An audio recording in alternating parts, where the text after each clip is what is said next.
1 থেকে 5 বার কলা গাছ প্রদক্ষিণ করলেই আপনার অলৌকিক জীবন আপনি ফিরে পাবেন। এর মাহাত্ম্য সম্পর্কে আজকে বিশেষ কিছু আপনাদেরকে বলবো। বন্ধুরা আপনারা জানেন কি কলা গাছ কতটা শুভ? তাই কলা গাছকে যদি প্রদক্ষিণ করা হয় তার বিশেষ তাৎপর্য রয়েছে। আসুন সেই বিষয় নিয়ে আজকে আপনাদের সঙ্গে আমি আলোচনা করি। হিন্দু ধর্মে কলা গাছকে অত্যন্ত শুভ বলে আখ্যা করা হয়েছে, কারণ কলা গাছ দুর্গাপুজোর সময় ব্যবহার হয়। কলা গাছই দুর্গাপুজোর আসল বোধনের ঘরে রাখা হয়, তাই কলা গাছ অত্যন্ত শুভ। হিন্দু ধর্মে কলা গাছকে শুভ বলা হয়েছে, তার যথেষ্ট কারণ রয়েছে। পুজোর সময় ফলের মধ্যে কলার একটি বিশেষ স্থান রয়েছে। এমন একটি গাছ হিসেবে বিবেচিত হয় কলা গাছ, যা আমাদের সমস্ত রকমের ইচ্ছাকেই পূর্ণ করে থাকে। কলা ছাড়া কোনো দেবদেবীর পুজো অসম্ভব ব্যাপার। তাই দেবী লক্ষ্মীও প্রসন্ন হন কলা গাছের ওপরে, তার আশীর্বাদ পাওয়া যায় কলা গাছের ওপরে। বৃহস্পতিবার কলা গাছের পুজোর শ্রেষ্ঠ দিন হিসেবে ধরা হয়ে থাকে। জানেন কি বন্ধুরা, কলা গাছকে প্রদক্ষিণ করারও বিশেষ তাৎপর্য রয়েছে। আসুন সেই বিষয় নিয়ে আজকের আলোচনা।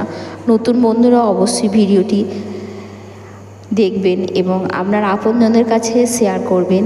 লাইক, শেয়ার, কমেন্ট অবশ্যই করবেন এবং নতুন বন্ধুরা অবশ্যই ভিডিওটিকে, আমাদের চ্যানেলটিকে অবশ্যই সাবস্ক্রাইব করবেন। কখন এবং কতবার এই কলা গাছকে প্রদক্ষিণ করা উচিত?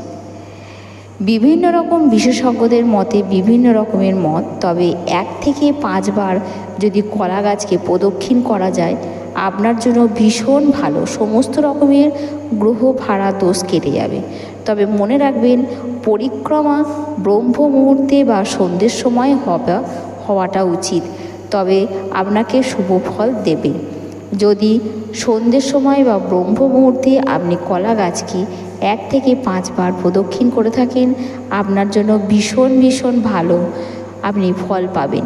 প্রদক্ষিণের গুরুত্ব কি? কলা গাছের প্রদক্ষিণ শুভ বলে মনে করা হচ্ছে, কারণ ব্রহ্মা, বিষ্ণু এবং মহেশ্বরকে স্মরণ করে কলা গাছকে 3 বার প্রদক্ষিণ করুন। এতে আপনার জীবনে শান্তি সমৃদ্ধি আসবে, অর্থের অভাব দূর হবে এবং আপনার সম্মান আপনি ফিরে পাবেন। অনেকে বলেছেন 5 বারও পরিক্রম আপনি করতে পারেন, যা পৃথিবী, জল, আগুন, বায়ু এবং আকাশের 5টি উপাদানকে প্রতিনিধিত্ব করে থাকে। আপনি যদি 5 বার প্রদক্ষিণ করে থাকেন তবে আপনি গ্রহের দোষ থেকে মুক্তি পাবেন। বন্ধুরা অবশ্যই এই ছোট্ট কাজটি করে ফেলুন। আপনাদের জীবনের সমস্ত রকমের ঘটনা, দুর্ঘটনা, লাভ, ক্ষতি সমস্ত কিছু আপনাদের সঠিক পথে চলবে এবং আপনারা জীবনে শান্তি পাবেন।